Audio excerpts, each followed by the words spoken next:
Sejahtera Malaysia, denyut nadi suara rakyat bergema di channel ini. Woi, panas betul dan syukurlah hari ini dapat buat kebaikan, dapat tolong orang. Jam habis jalan, dah tahu jalan tempat kamu jam atau tidak. Selalunya kita jalan di tempat destinasi ini tidak sampai 3 jam sampai. Sekarang sudah 5 jam belum sampai-sampai. Masih ada undi lagi. Tapi syukurlah sebab proses pengundian di Malaysia berjalan dengan baik. Kita dapati keputusan semalam memihak lebih besar kepada Datuk Seri Anwar Ibrahim, iaitu dia mendapat 80 kerusi ataupun 82 kerusi parlimen, manakala Perikatan Nasional 70 lebih dan UMNO hanya kurang daripada 35. Kalau tidak silap 30 saja.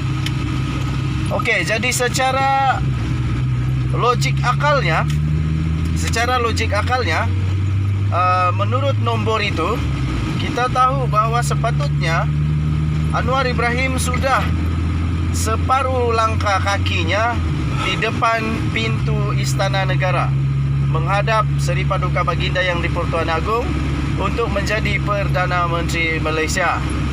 Dia sepatutnya sudah berdiri di luar pintu Istana Negara untuk angkat sumpah. Ada orang cakap dengan saya, terimalah kenyataan Anwar Ibrahim tak akan jadi Perdana Menteri. Saya sebenarnya tiada apa-apa pun dapat, saya tiada apa-apa dapat apa pun kalau Anwar jadikan Perdana Menteri, tidak. Tapi sebenarnya saya cuma ingin memberitahu keadaan yang realiti, iaitu realitinya memang betul lah Anwar yang paling besar. Dia punya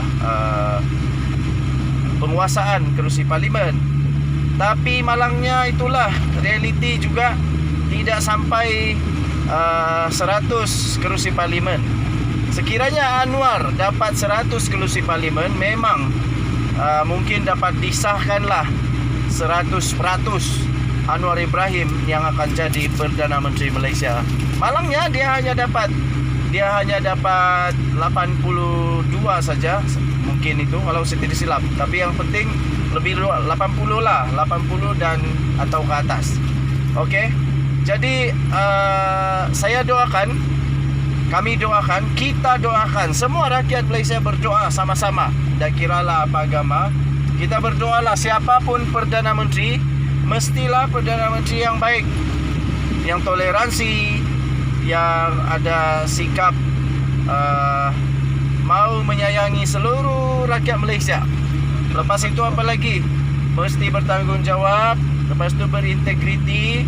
Jangan pakai kuasa sewenang-wenang, sakau itu, sakau ini. Nanti dapat bendera One Piece susah pula. Macam begini ni, One Piece. Tapi kita berharaplah semoga politik Malaysia akan menjadi lebih stabil. Saya tidak kisahlah mana-mana pun bergabungan, okey, tidak ada masalah. Yang penting tolonglah kasih stabil ini politik negara Malaysia. Dan hentikanlah jatuh menjatuh. Harap-harap kali ini parlimen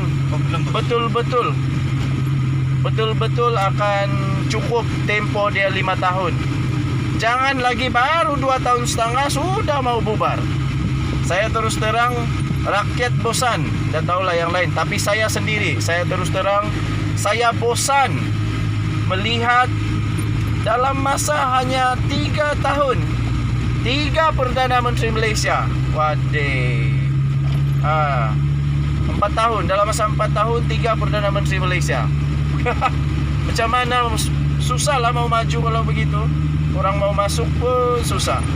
Jadi sepatutnya separuh kaki dan sepatutnya Anwar Ibrahim sudah berada di pintu istana sekarang ini untuk kalau dia boleh menjadi Perdana Menteri, angkat sumpah di depan Seri Paduka Baginda yang di-Pertuan Agong. Jadi sebab itu saya kasih tajuk video ini, Anwar sudah di depan pintu Istana Negara untuk angkat sumpah. Sebab mengikut kepada data nombor yang tidak pernah menipu, number never lies. Number adalah betul. Satu adalah satu, dua adalah dua, dan tetap begitulah, tidak akan berubah. Okey, siapa pilihan anda untuk Perdana Menteri? Terpulang. Yang penting doakan negara Malaysia. Dan jangan nanti Rosa Rakyat bergema di channel ini. Jangan lupa tekan butang subscribe, like dan share. Komen banyak-banyak. Manis-manis, padu-padu, bikin sakit jiwa. Apa sajalah komen kamu, saya terima dengan hati terbuka. Bye-bye Malaysia. Salam sejahtera Malaysia. Denyut nadi suara rakyat bergema di channel ini. Kita dalam perjalanan untuk menonton perlawanan bola sepak malam ini di antara Qatar melawan Ekuador. Saya bilang Qatar bakal kalah 3-0 dengan Ekuador. Okey, baik. Akhirnya kesianlah. Sedih untuk Zaid Hamidi kerana Khairi Jamaluddin ternyata silap diberikan tempat, kalah di Sungai Buloh. Dan akhirnya setelah Khairi Jamaluddin kalah di Sungai Buloh, dia pun memberilah sepatah, dua, tiga, empat, beribu-ribu kata. Berkata-katalah Khairi Jamaluddin dengan penuh rasa hibah, sedih dan pilu. Khairi Jamaluddin berkata, kalah bukan penghujungnya, perlukan masa untuk berehat dan bermuhasabah. Tewas dalam perebutan kerusi Parlimen Sungai Buloh, Khairi Jamaluddin berkata dia akan berehat dan merenungkan pilihan orang ramai terhadapnya sebelum memutuskan langkah yang seterusnya. Menteri Kesihatan sementara itu meluahkan keletihan kerana tidak berehat sejak 2 tahun yang lalu mengemudi negara keluar daripada wabak COVID-19. Dalam mesej ikhlas yang dinyatakan di akaun Instagramnya itu, Khairi menyifatkan tinjauan 5 tahunan Malaysia sebagai mengerikan untuk disahkan secara terbuka, dan yang memberitahu ahli politik jika mereka cukup bagus dan cukup disukai. Pilihan raya adalah asas dalam mana-mana demokrasi yang berfungsi. Anda perlu menerimanya apabila orang menganggap anda adalah tidak cukup baik untuk mewakili mereka. Katanya lagi, kehilangan adalah satu kerugian. Tidak kira seberapa dekat anda datang atau berapa ramai orang menyatakan kekecewaan atas kehilangan anda. Katanya sebelum berkongsi bahawa dia menantikan Piala Dunia di televisyen. Saya harap saya harap Khairi Jamaluddin pun sokong Ekuador untuk kalahkan Qatar. Okey, jadi begitulah sedihan yang berlaku apabila Khairi Jamaluddin kalah, dan Khairi pun berkata dia turut bersedih kerana dia memang didapati bahawa dia tidak cukup baik, tidak cukup bagus, bukan tidak cukup baik, tidak cukup untuk diterima dan seterusnya dipilih menjadi ahli Dewan Rakyat mewakili kawasan Sungai Buloh. Saya terus terang, saya antara peminat Khairi Jamaluddin juga. Sedih jugalah melihat orang muda yang bakal sangat berpotensi untuk menjadi Perdana Menteri Malaysia yang seterusnya kena cantas awal-awal. Sedih juga melihat orang yang sangat berpotensi untuk menjadi arkitek nahkoda besar bagi parti Melayu terbesar, iaitu UMNO, akhirnya tersungkur di tengah jalan dan tidak menjadi kesampaian.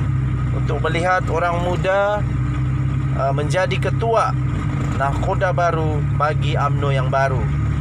Harapnya Zaid Hamidi dapat dengarlah suara Karumbi selepas ini, dan sudah ada 3 orang, sekurang-kurangnya 2 orang pemimpin tertinggi di dalam UMNO yang menggesa supaya Zaid Hamidi meletak jawatan. Terbaru ini Ketua Penerangan UMNO iaitu Sarir turut meletak jawatannya, dan beliau pun menggesa supaya Zaid Hamidi meletak jawatan dengan kadar segera dengan cara yang terhormat. Begitu juga Menteri Besar Johor pun menggesa Zaid Hamidi agar meletak jawatan dengan terhormat dan memberi peluang kepada orang baru yang lebih muda dan dapat menyelamatkan Parti UMNO. Denyut nadi suara rakyat bergema di channel ini. Kita jumpa lagi. Bye-bye.